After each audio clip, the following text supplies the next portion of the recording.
तो क्या ये मुमकिन है अवधेश कि वो अखाड़ों के लिए जो रास्ता बनाया गया था या उसको रोक कर रखा गया था बैरिकेड लगाकर, अब आम लोगों के लिए उसको खोल दिया जाए?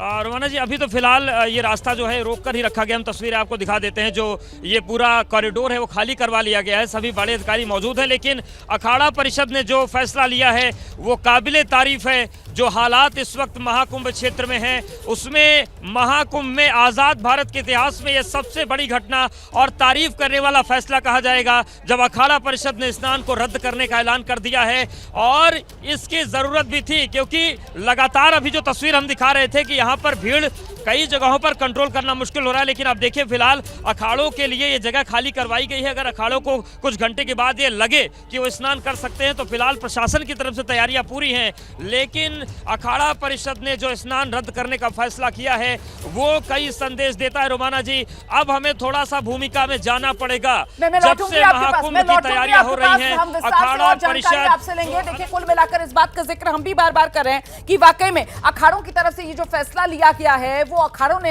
अपनी त्याग का और अपनी समझ का यहां पर एक तरीके से परिचय दिया है। अब व्यवस्था और ज्यादा ना फैले, श्रद्धालुओं को, जो आम श्रद्धालु पहुंचे हुए हैं करोड़ों की संख्या में, उन्हें किसी तरीके की और दिक्कत ना हो, और साथ ही जो भगदड़ जो मची उसको लेकर भी संत महात्माओं का मन बताया जा रहा है कि आहत था, और इसी वजह से फिलहाल अमृत स्नान का फैसला अखाड़ों ने रद्द कर दिया है। सीधे आपको लेकर चलेंगे, हमारी सहयोगी चित्रा भी इस वक्त मौजूद है। चित्रा, हालात काबू करने में ये एक बड़ा फैसला साबित होगा। अखाड़ा परिषद की तरफ से ऐलान, आज अमृत स्नान के लिए अखाड़े नहीं निकलेंगे, अमृत स्नान रद्द।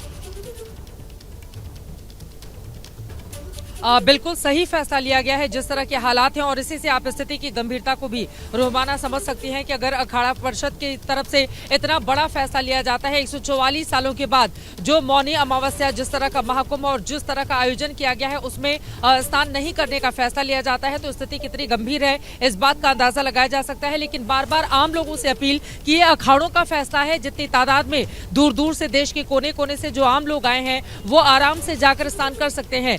कुछ ऐसे हिस्से हैं जहां पर यकीनन अभी स्थिति अभी सामान्य नहीं है, लेकिन हर तरफ जितने भी लोग देख रहे हैं इस वक्त एबीपी न्यूज को, सभी से ये अपील है कि आप आराम से स्नान कर सकते हैं। अखाड़ों की ओर से ये फैसला इस वजह से किया गया है क्योंकि लगातार जहां से अवधेश रोमाना जानकारी दे रहे हैं उस क्षेत्र को बनाया गया था, आगे बढ़कर जाते स्नान के लिए और फिर वहां से निकल जाते, और यकीनन अगर हालात गंभीर हैं, कई लोग अपनी जिंदगी के लिए अस्पतालों में संघर्ष कर रहे हैं, तो अखाड़ा परिषद ने इस जिम्मेदारी को भी समझा और इसी वजह से ये बड़ा फैसला लिया गया है। फिलहाल जिस अस्पताल में मेरी मौजूदगी है 20 से 25 बार सरकारी आंकड़ा कहा जा रहा है घायलों का, लेकिन यहाँ पर 20 से 25 बार से कहीं ज्यादा एम्बुलेंस चक्कर लगा चुकी है। एम्बुलेंस आता है, यहाँ पर घायलों को अंदर की ओर ले जाया जाता है स्ट्रेचर से, और उसके बाद तुरंत ही यहाँ से मूव करा दिया जाता है। तो मुझे लग रहा है पिछले 3 घंटों से यहाँ पर कम से कम 40 से 50 बार के आसपास एम्बुलेंस आ चुके हैं। उनकी कई बार यहाँ पर आपको बताते चले कई ऐसे एम्बुलेंस है जिनके कई राउंड यहाँ पर वो पेशेंट को लेकर आ रहे हैं जो लोग जख्मी हैं। तो इसी से आप समझ सकते हैं कि अभी स्थिति सामान्य नहीं है, उसको सामान्य करने की कोशिशें लगातार की जा रही हैं, और जितने भी